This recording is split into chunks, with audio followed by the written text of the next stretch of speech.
Então, irmãos e irmãs, estamos aqui, no Ezequiel, tentando aqui restabelecer o nosso ajuntamento, pelo menos virtualmente, para nós passarmos um dia aqui mais ou menos voltados,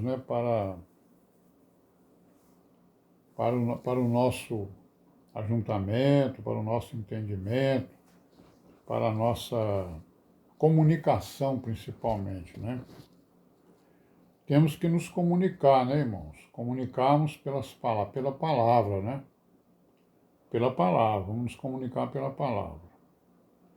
E comunicar as nossas necessidades, Comunicar as nossas ajudas, nossos consolos, para que possamos atravessar aí este período tão ruim, Dessa época aí com essa com essa doença aí, Bem, nós estamos aqui no capítulo 3, falando aqui do Atalaia de Israel, em Ezequiel, e vimos aí que o Ezequiel está com a sua missão, uma missão difícil, A do Ezequiel. Aí no versículo 20 aqui ele diz o quê? Ele recebendo instrução, do Espírito, está falando o quê? Semelhantemente, quando o justo se desviar da sua justiça e fizer maldade, e eu puser diante dele um tropeço, ele morrerá. Porque não avisando tu, no seu pecado morrerá, e suas injustiças que praticara não virão em memória, mas o seu sangue da tua mão o requererei. É dura, essa palavra, irmão? Muito dura. Certo? Isso aqui está mostrando o quê? Que a salvação, ela não depende das nossas obras. Depende da misericórdia de Deus, certo? Porque eu posso passar a minha vida todinha fazendo bem, aí quando for no final da minha vida eu faço o mal, então o bem que eu fiz, foi apagado da mente de Deus, digamos assim, Aí está dizendo aqui, ó, suas justiças que praticara não virão em memória, certo? Mas o seu sangue da tua mão requererei. Então, se o Espírito, mandar alguém, mandar o cristão, digamos aí, avisar alguém acerca de alguma coisa, da injustiça, certo? E digamos, o profeta, o instrutor não for, o sangue daquela pessoa vai ser cobrado do instrutor, do profeta, certo? Tanto para o iníquo como para aquele que pratica a justiça, certo? Quer dizer, o iníquo é o seguinte, ele vai ser corrigido. Se ele se converter, graças a Deus por isso. Se ele não se converter, problema dele. Agora, se eu não for e ele não se converter, então o sangue dele vai cair sobre mim.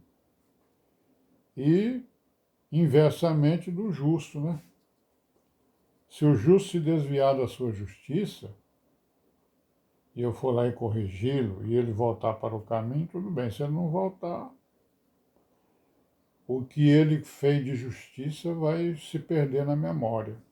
Não vai ter memória. Mas, no versículo 21, mas avisando tu o justo, para que o justo não peque, e ele não pecar, certamente viverá, porque foi avisado, e tu livraste a tua alma. Então a mão do Senhor estava sobre mim ali, dizendo o Ezequiel, e me disse, levanta-te, sai ao vale, e ali falarei contigo. Levantei-me, saí ao vale, e eis que a glória do Senhor estava ali, como a glória que vi junto ao rio Quebar, e caí sobre o meu rosto. Então ele teve a visão de novo, certo?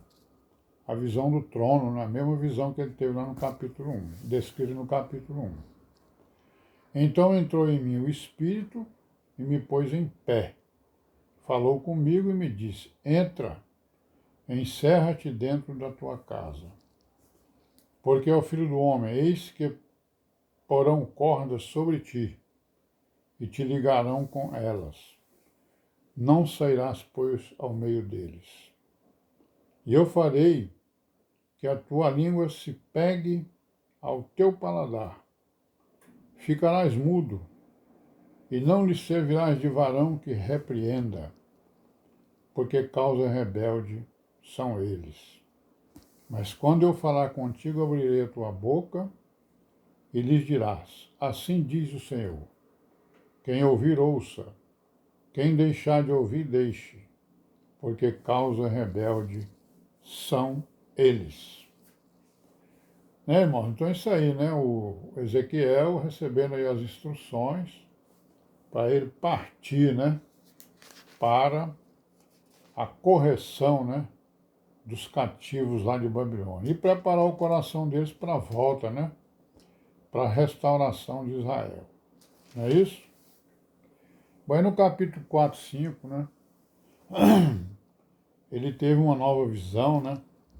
Foi mostrado a ele toda a predição sobre Jerusalém, né? O que foi que Jerusalém fez, né? O que ia acontecer com Jerusalém, com seus habitantes, né? Com os montes de Israel, né? Certo? Então ele teve essas visões, teve essas revelações, certo? Primeiro o que aconteceu com Jerusalém, que foi destruída, né? Certo? Nós estamos falando aqui dos anos assim, digamos, 590, 580 antes de Cristo, né?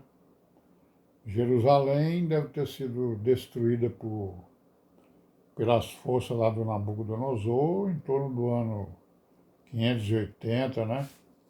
Certo? Então o Ezequiel ele teve a visão antes, né? Disso. Antes disso acontecer, ele teve essa visão. E depois foi mostrado a ele as abominações que Israel fez, né?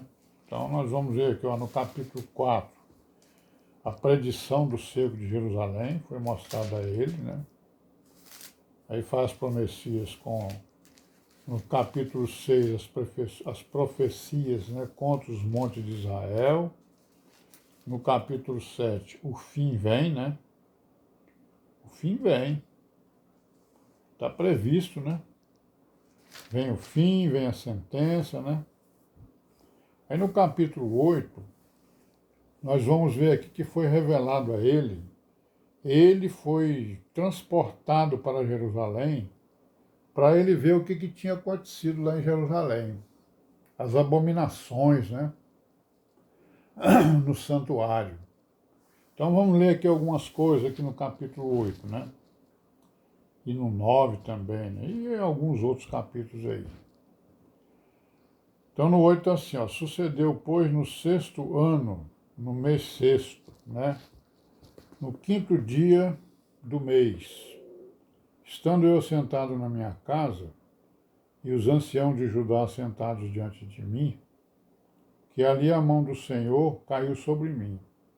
E olhei e eis uma semelhança com a aparência de fogo, desde a aparência dos meus lombos, e daí para baixo era fogo, e dos seus lombos para cima como aspecto de um resplendor, como cor de âmbar.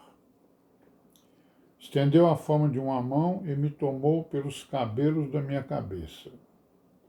E o Espírito me levantou entre a terra e o céu, e me trouxe a Jerusalém, em visões de Deus, até a entrada da porta do pátio de dentro, que olha para o norte, onde estava colocada a imagem dos ciúmes, que provoca ciúmes.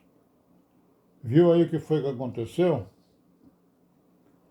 Né? Alguém pegou ele pelos cabelos, né? Transportou ele lá para Jerusalém. Ele estava lá no rio Quebar. Estava lá, né, em Babilônia. E aí alguém pegou ele pelos cabelos e levou ele lá para Jerusalém para ele ver as coisas lá. Certo? Que aconteceram e que estavam acontecendo, né? que iam acontecer. Aí ele diz assim no versículo 4, eis que a glória do Deus de Israel estava ali, conforme a semelhança que eu tinha visto no vale. Ó. Então, o que ele tinha visto lá no vale, no rio Quebar, ele estava vendo ali de novo. É isso? E disse-me, alguém disse a ele, né? Eu entendo aqui que é o Senhor Jesus, né, que está dizendo a ele. Filho do homem, levanta agora os teus olhos para o caminho do norte. Levantei os meus olhos para o caminho do norte, e eis que da banda do norte, à porta do altar, estava esta imagem de ciúmes à entrada, né?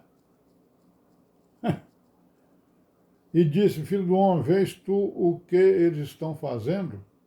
As grandes abominações que a casa de Israel faz aqui, para que me afaste do meu santuário, mas verás ainda maiores abominações. Olha aí o que está sendo mostrado a Ezequiel. Amém? Vamos parar por aqui de novo, né? Daqui a pouco eu volto para a gente terminar aí.